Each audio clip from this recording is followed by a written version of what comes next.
Hello everyone, this is Daryl Guberman, the CEO of Guberman PMC LLC, a quality consulting firm here in Connecticut. We've been involved with quality manufacturing for 40 plus years, involved with our business for over 12 years now. And we assist companies in manufacturing quality, also ISO certification, all derivatives. This video today is about Johnson & Johnson. This video is about their underwriter for watching over their quality, and that is ANSI-ANAB, the American National Standards Institute and the American National Crediting Board, are underwriters for the International Accreditation Forum in Delaware, incorporated in Delaware, and also ILAC, the International Laboratory Accreditation Cooperation, or as I fondly rename that, is Laboratory Accreditation Credible, and I brought that to the surface. But I have questions to ask you out there, the general public, lawyers, because I am baffled, I am stymied by this, because in a quality process, in any great, and I hate to use the word robust, but you have to because the CEOs use the term robust. When they use robust, there's probably failures. There usually is in the system and in the product itself. You have actionable controls to mitigate quality escapes, quality rejections. And if you don't follow process control specifications, engineering controls, engineering processes, you're going to have a system out of control, and thus you're going to have failure in the product. ISO standards, along with those internal quality processes and standards, actionable controls, they're there to homogenize that together to give you a process, A, B, C, D, E, or F, etc., a process of consistency.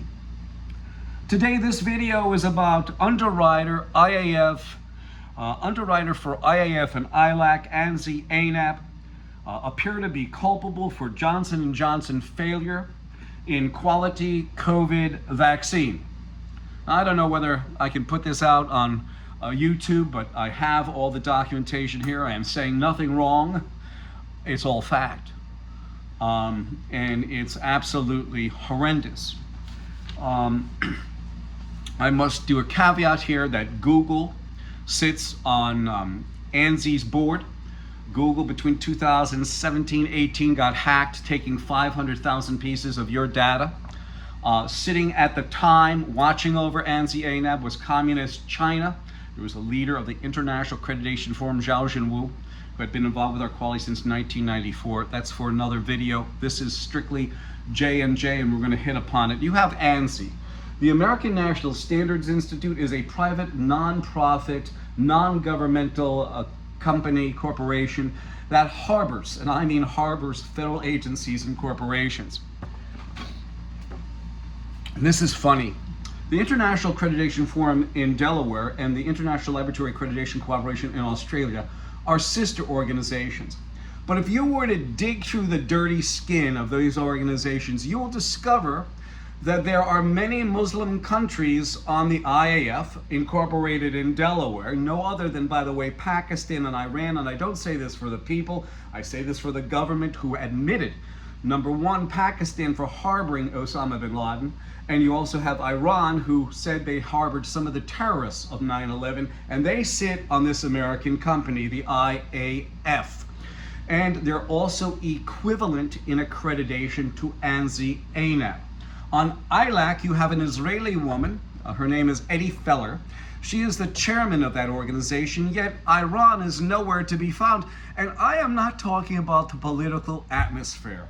I am talking about children, human beings, humanity. And the funniest thing, business owners, is you talk to the jokers who, and I'm talking about jokers, Joe Bathia, ANSI CEO, Russ Cheney, the chairman when he wants to be whatever, Jameson Carroll, the lawyer. You talk to ANAB, whoever the vice president is of ANAB, and you talk to them and they say, we have global harmony. Quality brings us together. Well, if they're sister organizations, they must be having fights because they don't allow Israel on the IAF, an American company, and they sure as hell don't have Iran on ILAC. So you've got disputes there. You do not have global harmonization.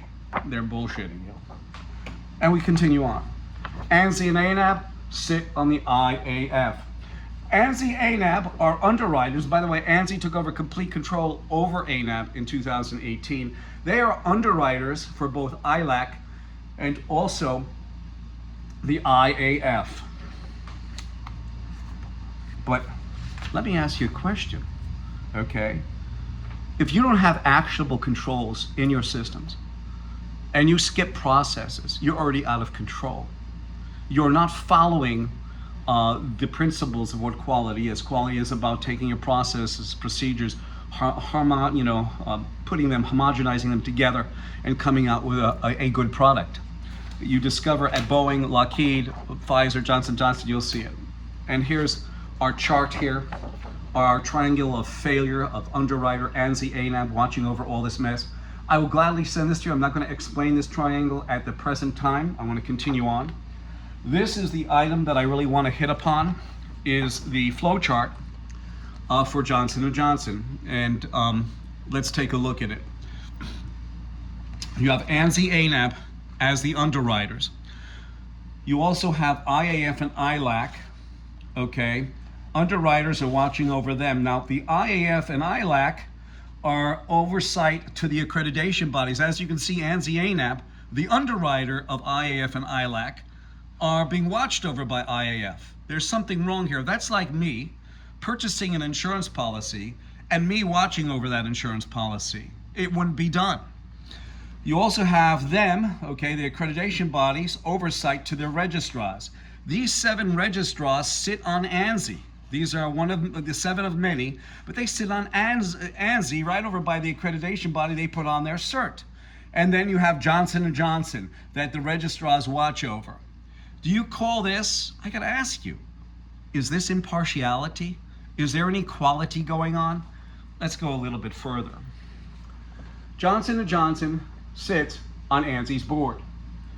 Johnson & Johnson has skipped quality processes and standards, okay? Let me ask you, to the attorneys out there, what is going on here? I have no clue. I have no clue. You have the underwriter watching over the IAF, and they sit on the IAF, and you have this whole flow chart of disaster. And look, a batch of COVID vaccine failed quality check. FDA tells J&J to scrap, and actually it's 75 million. And you go further and you dig further into this, and you find the FDA sits right over by Johnson & Johnson. You find the CDC sits over there. Can somebody answer that? Can somebody tell me what's going on? Is this quality? And they sit over by NIH. I'm going to stop here, business owners, because, and my fellow citizens, because this is what I have. I have a question to pose to you. Is it right for organizations to sit on a nonprofit corporation, has nothing to do with the government? Yet if you dig deep, you find out that the part, well, I don't want to give the whole cat. I don't want to let the cat out of the bag. There's many videos out there. Look me up, Daryl Guberman on YouTube. And there's many videos that hit upon this whole quality issue. But I brought this to light because you have actionable controls. The sad part is that you have Johnson & Johnson that sits right on ANSI's board, right over by ANAB, the standard writer organization, ANSI, okay?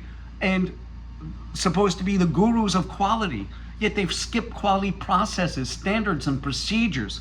I want to ask you a question. You have to follow processes in order for you to have a good product. Most recently, there was 875,000 Ford trucks recalled for quality issues. And they're supposed to be, and they sit on the International Automotive Task Force. All of these organizations sit there, they talk about quality, yet they produce shit. So I'm asking you, please write below, please answer this question. Is this quality? I know some of you are going to say, no, it's money bearing. That's exactly what it is. But we want more, because I can only tell you this. ANSI and ANAB being an underwriter, they will say to you, because they have government affiliations, oh, we only certify the system, we don't certify the product. Yet, by them being, and they're calling out on many standard operating work orders for the federal government, those are government contracts, they're called out, and it says, ANAB, ANSI, ANAB are is an underwriter for the IAF, which means that they just don't certify the system anymore. They're not in Kansas anymore. They're in the thick of things. They are responsible. They are underwriters. This is Daryl Guberman, 203-556-1493. I appreciate you watching this. I'm sorry about the length of it, but this is, again, underwriters for IAF and ILAC, ANSI-ANAB, appear culpable for J&J failure in quality COVID vaccine. I thank you.